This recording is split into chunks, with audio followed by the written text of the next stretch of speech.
बहराइच का जेठ मेला, जिसे गाजी मियां का मेला या दरगाह शरीफ मेला के नाम से भी जाना जाता है, उत्तर प्रदेश के सबसे ऐतिहासिक और सांस्कृतिक रूप से समृद्ध मेलों में से एक रहा है। ये मेला बहराइच की प्रसिद्धि सैयद सालार मसूद गाजी की दरगाह पर आयोजित होता था, जो सदियों से विभिन्न समुदायों के बीच आस्था, एकता और सामाजिक समरसता का प्रतीक रहा।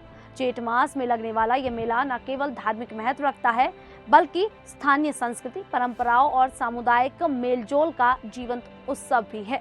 मेले में श्रद्धालुओं का तांता, रंग बिरंगे स्टॉल और सांस्कृतिक कार्यक्रमों की धूम इसे एक अनूठा अनुभव बनाते थे। लेकिन इस बार जिला प्रशासन द्वारा अनुमति न दिए जाने के कारण ये मेला नहीं लगा। प्रशासन द्वारा कई ऐसे अन्य कारण भी बताए गए, जिसके चलते इस बार बहराइच मेला नहीं लगा और ये दूसरी बार है जब ये मेला नहीं लग रहा है। तो चलिए आज की इस वीडियो में हम बहराइच मेले से जुड़े हर एक पहलू पर चर्चा करेंगे और जानेंगे कि ये जेठ मेला न लगने का असल कारण क्या है। नमस्कार, मेरा नाम है शालिनी और आप देख रहे हैं the news 15 UP. Uttar Pradesh में हर साल 2250 मेले आयोजित किए जाते हैं। इनमें से सर्वाधिक मेले मथुरा में लगते हैं। यहाँ लगने वाले कुल मेलों की संख्या 86 है, जो कि यहाँ के प्रमुख मेले हैं। इसके बाद कानपुर और हमीरपुर में लगने वाले मेलों की संख्या 79 है। वहीं झांसी में 78 और आगरा में 72 मेले लगते हैं। साथ ही फतेहपुर में कुल 70 मेलों का आयोजन किया जाता है। इन मेलों में हर साल लाखों लोग अपने परिवार के साथ पहुंचते हैं। ये मेले न सिर्फ मनोरंजन का केंद्र होते हैं, बल्कि यूपी के आर्थिक विकास के पहिए को रफ्तार देने में भी महत्वपूर्ण भूमिका अदा करते हैं। लेकिन हाल के दिनों में उत्तर प्रदेश के कई प्रसिद्ध मेलों को बंद किया जा रहा है, जिसमें संभल का नेजा मेला और अब बहराइच में लगने वाला जेठ मेला भी शायद आने वाले समय में बंद हो जाए। दरअसल बहराइच की बात करें तो जेठ माह में लगने वाला विश्व प्रसिद्ध सैयद सालार मसूद गाजी की दरगाह पर हर वर्ष एक माह का मेला लगता है, जो 15 मई से 15 जून तक चलता है। यह मेला पिछले 500 से 600 वर्षों से हर साल जेठ माह में लगता है। यह उत्तर प्रदेश के सबसे बड़े धार्मिक और सांस्कृतिक आयोजनों में से एक है, जिसमें हिंदू और मुसलमान दोनों समुदायों के लाखों श्रद्धालु शामिल होते हैं। मेला एक महीने तक चलता है और इसमें धार्मिक अनुष्ठानों के साथ साथ सांस्कृतिक और व्यावसायिक गतिविधियां होती हैं। मेले में लगभग 500 करोड़ रुपए का कारोबार होता है, जिससे विभिन्न धर्मों और वर्गों के लोगों की आजीविका चलती है। मेले का मुख्य कार्यक्रम 18 मई को होता है, जब गाजी सरकार की बारात निकलती है। ये मेला 1987 से राज्य द्वारा मान्यता प्राप्त है। परंपरा के अनुसार जेठ माह में पड़ने वाले पहले रविवार को गाजी मियां की बारात लेकर पूर्वांचल के जनपदों से लोग यहां आते हैं। इस बारात में करीब 5 लाख से अधिक लोग शिरकत करते हैं। इन बारातों की संख्या 250 से 300 के करीब होती है। इनकी सुरक्षा को लेकर गोरखपुर जोन के कई जनपदों की फोर्स भी लगाई जाती है। बारात पूरी रात चलती है। इस मेले में सुल्तानपुर से 34, वाराणसी से 7, दिल्ली से 3, फैजाबाद से 9, बस्ती से 17, प्रतापगढ़ से 11, संत कबीर नगर से 31, अम्बेडकर नगर से 33, जौनपुर से 23, आजमगढ़ से 12, गोरखपुर से 7, बस्ती 12, सिद्धार्थ नगर से 12, पड़ोसी राष्ट्र नेपाल से 2, महाराजगंज से 6, गोंडा से 9 और कुशीनगर से 4, प्रयाग से 3, मुंबई, जबलपुर और कानपुर से 3, कौशाम्बी से 1, अमेठी से 6, रुदौली, बाराबंकी से 9 बारात आने की परंपरा रही है। जेठ मेला लगने की स्थिति में दरगाह के चारों तरफ 1-1 किलोमीटर तक दुकानें सस्ती हैं। जेठ महीना शुरू होने पर जो पहला रविवार आता है, उस दिन करीब 3 लाख लोग यहाँ पहुँचते हैं। तमाम लोग शनिवार को ही बारात के साथ पहुंच जाते हैं। पिछले साल 250 से 300 बारातें शनिवार को पहुंची और रविवार को गाजी मियां की पूजा के बाद लौटी। यह क्रम हर रविवार को चलता रहा है। गुरुवार को भी बड़ी संख्या में लोग जुटते हैं। दरगाह के आसपास इस वक्त स्थायी रूप से करीब 200 दुकानें लगी होती हैं। जो लोग यहां आते हैं, इन दुकानों पर खाते पीते और खरीदारी करते हैं। मेला लगने की स्थिति में यहां करीब 1000 दुकानें हो जाती हैं। दरगाह कमेटी इसके लिए जमीनें अलॉट करती है। प्रशासन अग्निशमन की NOC जारी करता है। इसके अलावा पूरी व्यवस्था को देखने का काम नगर मजिस्ट्रेट का होता है। चूँकि मेला शहर में लगता है, इसीलिए DM भी लगातार निगरानी करते हैं। इस मेले में 5 लाख लोग अगर एक दिन आ रहे तो आप समझ सकते हैं कि बाजार कितना बड़ा होगा। मेले को आप 1 महीने का ही न जोड़िए, इसकी तैयारियां तो साल भर होती रहती हैं। अलग अलग जिलों में कार्यक्रम चलता है। देवी पाटन का मेला उठकर बहराइच में आ जाता है। मेला लगने की स्थिति में दुकान की बिक्री 5 गुना तक बढ़ जाती है। पूरे क्षेत्र में 1000 से ज्यादा अस्थायी दुकानें लगती हैं। बड़े छोटे झूले लगते हैं। टैक्सी, ई-रिक्शा वालों समेत ट्रेवल्स को बड़ा मुनाफा होता है। शहर में 100 से ज्यादा होटल हैं जो पूरे महीने भरे रहते हैं। आपको बता दें, बहराइच के जेठ मेले का इतिहास सैयद सालार मसूद गाजी और सुहेलदेव से जुड़ा हुआ है। दरअसल सैयद सालार मसूद गाजी, जिन्हें लोग प्यार से गाजी मियाँ कहते हैं, 11वीं शताब्दी के एक सूफी संत और योद्धा थे। उनका जन्म 1015 ईस्वी में हुआ था और वे मशहूर गजनी वंश के शासक महमूद गजनवी के भतीजे थे। गाजी मियाँ का पूरा नाम सैयद सालार मसूद था और उन्हें उनके धार्मिक और सैन्य योगदान के लिए जाना जाता है। वे एक सूफी संत थे जो इस्लाम के प्रचार और लोगों को जोड़ने का काम करते थे। उनकी कहानियां आज भी बहराइच और आसपास के इलाकों में लोकप्रिय हैं। गाजी मियाँ की सबसे बड़ी खासियत थी उनकी उदारता और सभी धर्मों के प्रति सम्मान। माना जाता है कि वे न केवल मुस्लिम समुदाय बल्कि हिंदुओं के बीच भी बहुत सम्मानित थे। उनकी दरगाह पर लोग मन्नत मांगने और दुआ करने आते थे। उनकी मृत्यु 1034 ईस्वी में बहराइच में हुई और यही उनकी दरगाह बनाई गई। ये दरगाह आज भी आस्था का बड़ा केंद्र है और जेठ मेले का मुख्य स्थल रही है। जेठ मेले की शुरुआत सैयद सालार मसूद गाजी की मृत्यु के बाद हुई। उनकी मृत्यु के बाद लोग उनकी दरगाह पर श्रद्धा और मन्नत के लिए आने लगे। धीरे धीरे ये परंपरा एक बड़े मेले में बदल गई। ये मेला हर साल जेठ मास में लगता था, जब गर्मी अपनी चरम पर होती थी। लोग दरगाह पर चादर चढ़ाने, दुआ मांगने और अपने परिवार के साथ उत्सव मनाने आते थे। 11वीं शताब्दी में शुरू हुआ ये मेला समय के साथ और बड़ा हो गया। 18वीं और 19वीं शताब्दी में यह बहराइच और आसपास के इलाकों का एक प्रमुख आयोजन बन गया। सैयद सालार मसूद गाजी इस मेले के केंद्र में थे। उनकी दरगाह मेले का मुख्य आकर्षण थी। लोग मानते थे कि गाजी मियाँ की दरगाह पर मांगी गई मन्नतें पूरी होती हैं, चाहे कोई बच्चे की चाह हो, बीमारी से छुटकारा हो या कोई और मनोकामना। लोग दरगाह पर चादर चढ़ाकर और दुआ मांगकर अपनी आस्था व्यक्त करते थे। गाजी मियाँ को मियाँ या भाई के रूप में देखा जाता था जो सभी की मदद करते थे। मेले में गाजी मियाँ की कहानियां और किस्से भी सुनाए जाते थे। कव्वालियां और लोकगीतों में उनकी बहादुरी और सूफी विचारों का जिक्र होता था। उनकी उदारता और सभी धर्मों के प्रति सम्मान की भावना ने मेले को एक खास पहचान दी। ये मेला हिंदू मुस्लिम एकता का प्रतीक बन गया, जहां दोनों समुदाय के लोग मिलकर उत्सव मनाते थे। सैयद सालार मसूद गाजी को लेकर इतिहास में कुछ विवाद भी रहे हैं। कुछ इतिहासकार उन्हें एक योद्धा मानते हैं जो महमूद गजनवी के साथ भारत आए और युद्धों में हिस्सा लिया। इस वजह से कुछ लोग उनके धार्मिक महत्व पर सवाल उठाते हैं, लेकिन स्थानीय लोग और श्रद्धालु उन्हें एक सूफी संत के रूप में देखते हैं जिन्होंने प्यार और भाईचारे का संदेश दिया।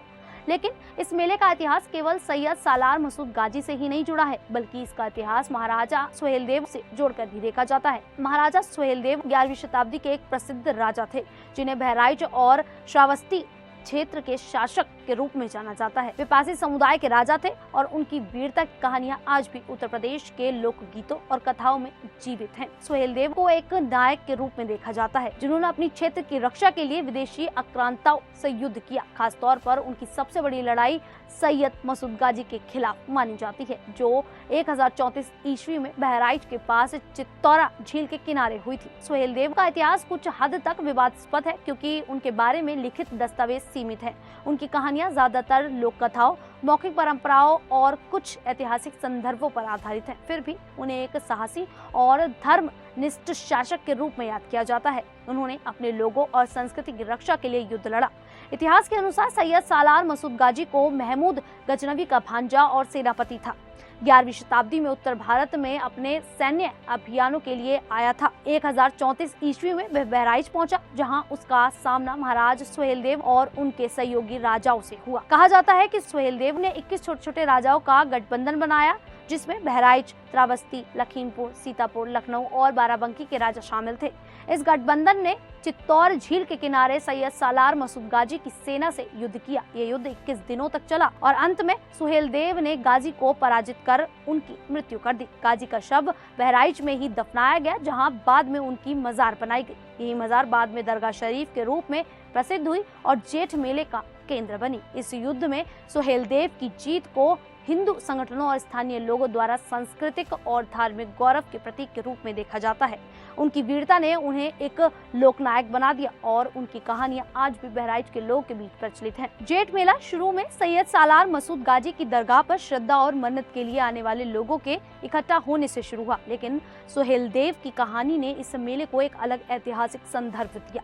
कई लोग मानते हैं कि ये मेला केवल गाजी मियाँ की दरगाह का उत्सव नहीं था, बल्कि यह उस युद्ध की स्मृति थी जिसमें सुहेलदेव ने अपनी वीरता दिखाई। हालांकि मेले में सुहेलदेव की भूमिका को औपचारिक रूप से ज्यादा उजागर नहीं किया गया, क्योंकि मेला मुख्य रूप से दरगाह पर केंद्रित था। फिर भी स्थानीय लोक कथाओं और इतिहास में सुहेलदेव को एक नायक के रूप में याद किया जाता है। कुछ लोग ये भी मानते हैं कि मेले में हिंदू मुस्लिम एकता की भावना सुहेलदेव और गाजी के युद्ध के बाद की सांस्कृतिक मिश्रण का परिणाम थी। लेकिन हाल के वर्षों में जेठ मेले और सैयद सालार मसूद गाजी को लेकर विवाद बढ़ा है। कुछ हिंदू संगठन और इतिहासकार गाजी को एक आक्रांता मानते हैं, जिसने 11वीं शताब्दी में भारत पर आक्रमण कर अनेक मंदिरों को ध्वस्त किया।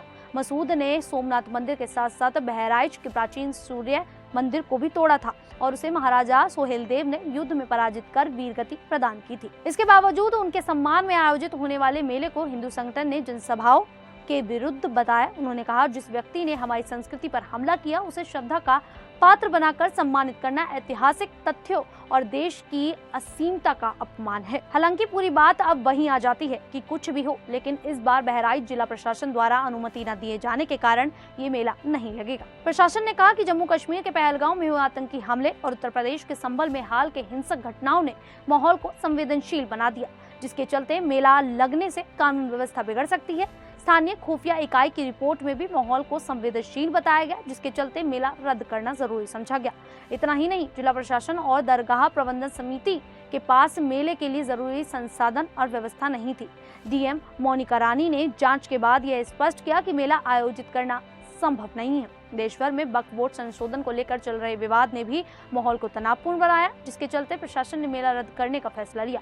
ये दूसरी बार है जब ये मेला नहीं लगा। इससे पहले कोरोना महामारी के दौरान मेला रद्द किया गया था। जेठ मेले पर रोक के खिलाफ दरगाह शरीफ प्रबंधन समिति और कुछ स्थानीय लोगों ने इलाहाबाद हाईकोर्ट की लखनऊ बेंच में याचिका दायर की थी। हाईकोर्ट ने 17 मई 2025 को फैसला दिया कि जेठ मेले को आयोजित करने की अनुमति नहीं दी जाएगी। कोर्ट ने कहा कि मेला सांस्कृतिक और व्यावसायिक गतिविधियों से जुड़ा है और प्रशासन का रोक का फैसला प्रथम दृष्टया सही है। कोर्ट ने प्रशासन के फैसले में हस्तक्षेप करने से इनकार कर दिया और कहा कि सुरक्षा और कानून व्यवस्था को प्राथमिकता देना जरूरी है। कोर्ट ने यह स्पष्ट किया कि दरगाह पर नियमित धार्मिक गतिविधियां जैसे चादर चढ़ाना और दुआ मांगना जारी रहेगी, लेकिन इसमें सीमित संख्या में लोग ही शामिल हो सकते हैं ताकि भीड़भाड़ या भगदड़ की स्थिति न बने।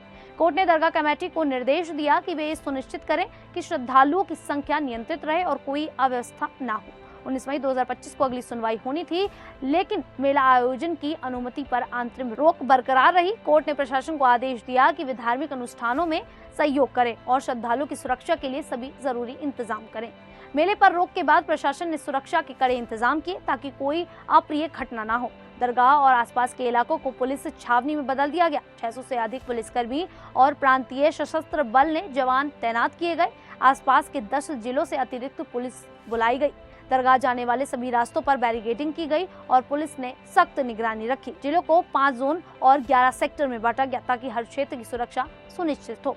मेले के क्षेत्र और दरगाह पर ड्रोन से निगरानी की गई। सीसीटीवी कैमरों के जरिए भी हर गतिविधि पर नजर रखी गई। मेला रद्द होने की सूचना देने के लिए सोशल मीडिया और स्थानीय स्तर पर प्रचार किया गया। बाहरी जिलों में आने वाली बारातों और जायरीनों को जिले की सीमाओं पर ही रोक दिया गया। एसपी सिटी रामानंद कुशवाहा ने स्पष्ट किया कि कोई बारात या बड़ा जत्था दरगाह में नहीं आएगा और केवल सीमित संख्या में जायरीन धार्मिक कार्य कर सकेंगे। एसपी सिटी रामानंद कुशवाहा और अन्य अधिकारियों ने मेले के क्षेत्र का दौरा किया और सुरक्षा व्यवस्था का जायजा लिया। पुलिस को अलर्ट मोड पर रखा गया ताकि कोई भीड़ न जमा हो। इस मामले को लेकर राजभर ने प्रधानमंत्री नरेंद्र मोदी द्वारा घोषित पंचप्रण का उल्लेख करते हुए कहा कि यह प्रतिबद्ध उस संकल्प का मूर्त रूप है जिसमें भारत को गुलामी की मानसिकता और प्रतीकों से मुक्त करने का स्पष्ट आह्वान किया गया। उन्होंने कहा, योगी आदित्यनाथ जी की सरकार पंचप्रण के हर बिंदु को साकार करने में अग्रणी भूमिका निभा रही है।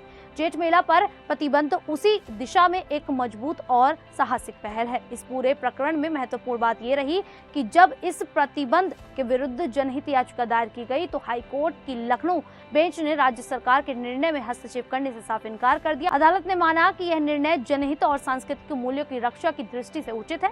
अनिल राजभर ने न्यायपालिका के इस निर्णय की सराहना करते हुए कहा कि यह सरकार की मंशा और संवैधानिक मूल्यों की पुष्टि करता है। राजभर ने बताया कि इससे पहले बदायूं में भी सालार मसूद के नाम पर लगने वाले मेले पर प्रतिबंध लगाया गया था। अब बहराइच में भी यह निर्णय लागू होने से स्पष्ट हो गया है कि सरकार किसी भी ऐसे आयोजन को अनुमति नहीं देगी जो आक्रांताओं को महिमा मंडित करता हो। इस निर्णय को केवल एक धार्मिक या प्रशासनिक कदम कहना उचित नहीं होगा। यह भारतीय संस्कृति और इतिहास के सम्मान की दिशा में उठाया गया एक नीतिगत और नैतिक कदम है। राजभर ने कहा, यह आने वाली पीढ़ियों के लिए एक संदेश है कि अब भारत अपने गौरवशाली अतीत को न केवल याद रखेगा बल्कि उसे अपमानित करने वाले प्रतीकों को समाप्त भी करेगा। बहराइच के जेठ मेला पर प्रतिबद्ध केवल एक परंपरा को विराम देने का निर्णय नहीं बल्कि भारत की सांस्कृतिक असीमता और ऐतिहासिक न्याय की पुनर्स्थापना की दिशा में एक बड़ा और साहसिक कदम है। यह निर्णय सरकार की राष्ट्रीय सोच, जन भावनाओं का सम्मान और ऐतिहासिक तथ्यों की पुनः स्थापना का परिचायक है। अब प्रशासन द्वारा जो